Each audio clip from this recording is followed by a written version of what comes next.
Hey everyone, and welcome to Post to Post. My name is Neil. If you're new, thanks for joining me today. It's Monday. That means a fresh start for a lot of teams in the NHL. Let's start off the week good. We had a crappy week last week. Let's start off on the right foot.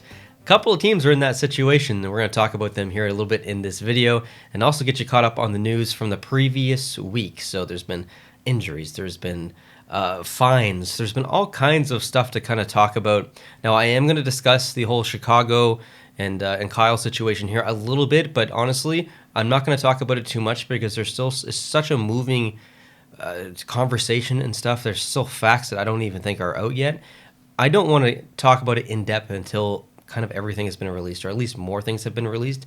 It's still a very fluid situation at the moment. So yes, I'm going to talk about it a little bit, but if you're asking for my full thoughts, my full opinion, that really probably deserves its own video coming at a later date, so expect that at that point. But let's get into some of the quick news points from the past week, starting off with the top 5 teams in the NHL as of today, as I'm filming this, which is Monday afternoon.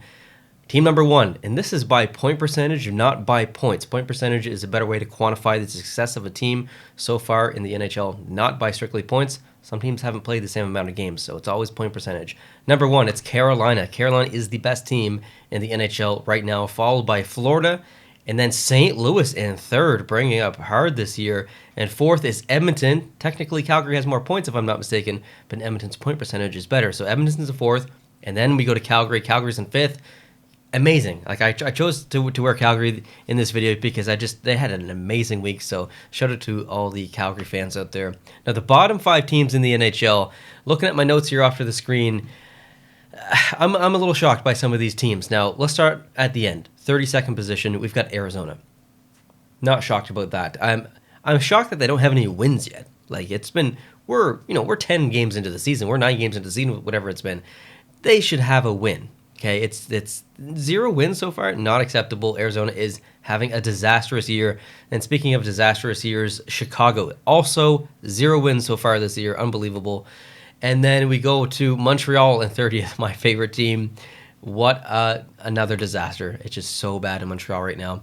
29th, we got Vancouver, another Canadian team, yikes mode. And then 28th, Seattle. So I knew Seattle wasn't going to be amazing this year, but I didn't think that they would be in the bottom 5, 2.5 weeks into the season or whatever it's been.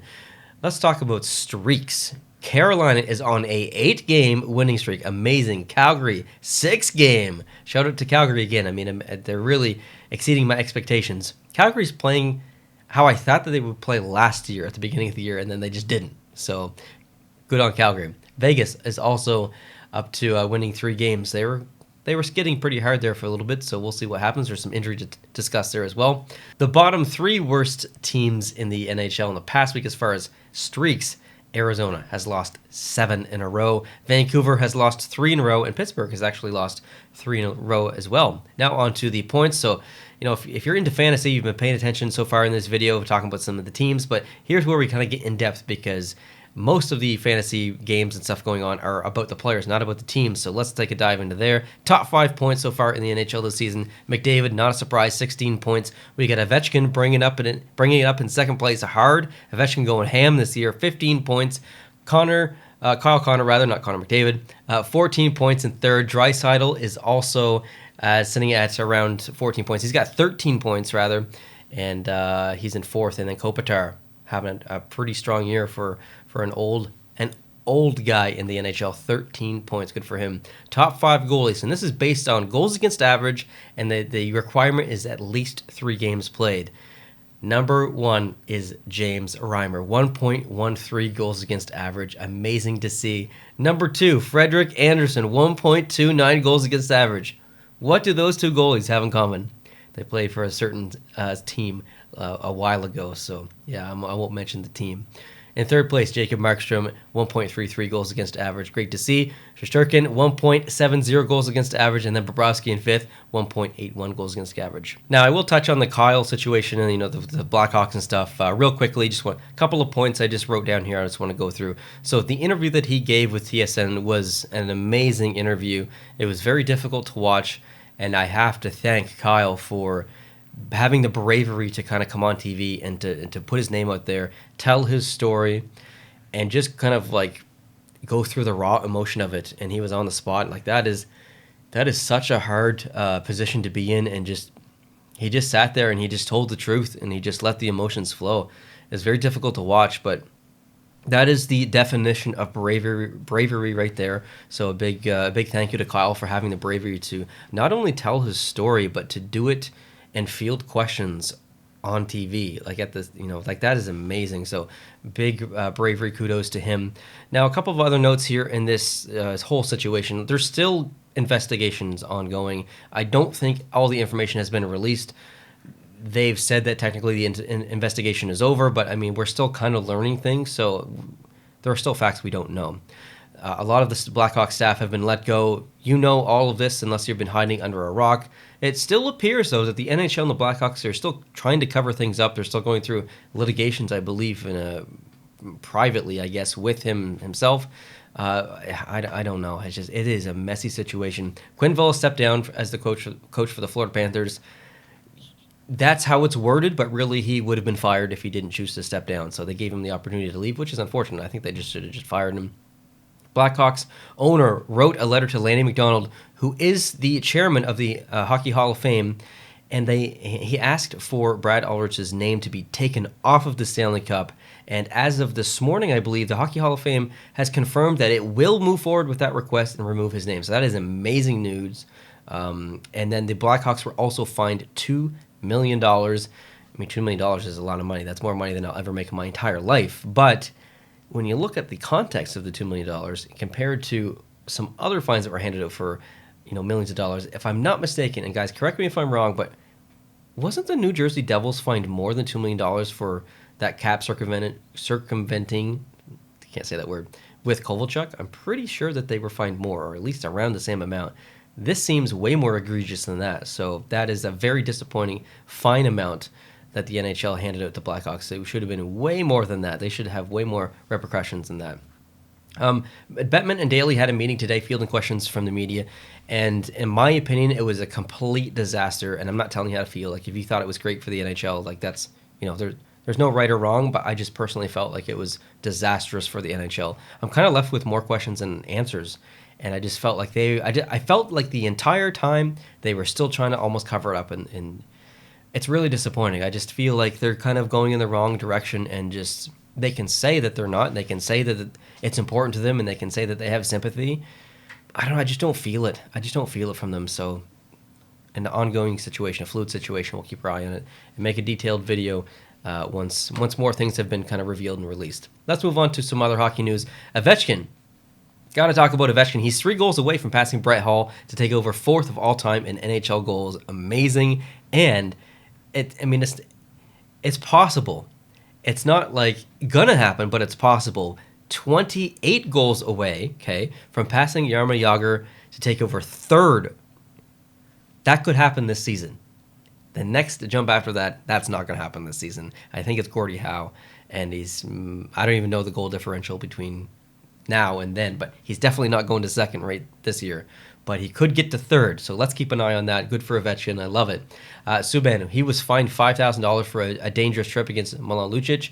I didn't see the game, and I didn't see the play. I tried to look for it online, and I couldn't find the highlights, so I have no comment, really. Just want to pass that off. Injury news. Kucherov, we talked about it last week. He's going to be out 8 to 10 weeks after surgery, so he will be back, hypothetically, before the playoffs start. We'll keep our eye on that. Drew Doughty is out 8 weeks with the Kings for the knee injury. That is very unfortunate. Hughes, now we talked about him last week as well. He's now expected to be out at least 5 more weeks. That is very hurtful for the Devils for sure. Nino Niederreiter, he is week to week with a lower body injury, and the other injury I wanted to mention as well, William Karlsson, he will miss a bit of time with a lower body injury. That news, I think, basically just came out, so I'm not exactly sure how detailed that injury is or how long it's going to be.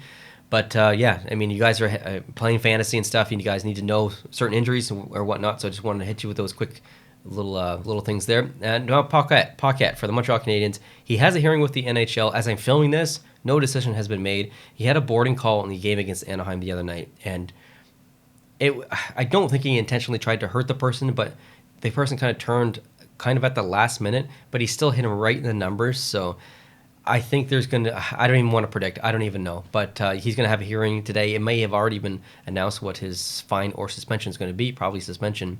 Getzlaf, he has become the all-time leader in points for the Anaheim Ducks. That is amazing to hear. Think about some of the big names that have been on Anaheim, Solani and some of the other ones. It's deserving. It is deserving for Getzlaf. He's been there a long time. I think he was drafted in like 2003 or something, so he's been around a long time.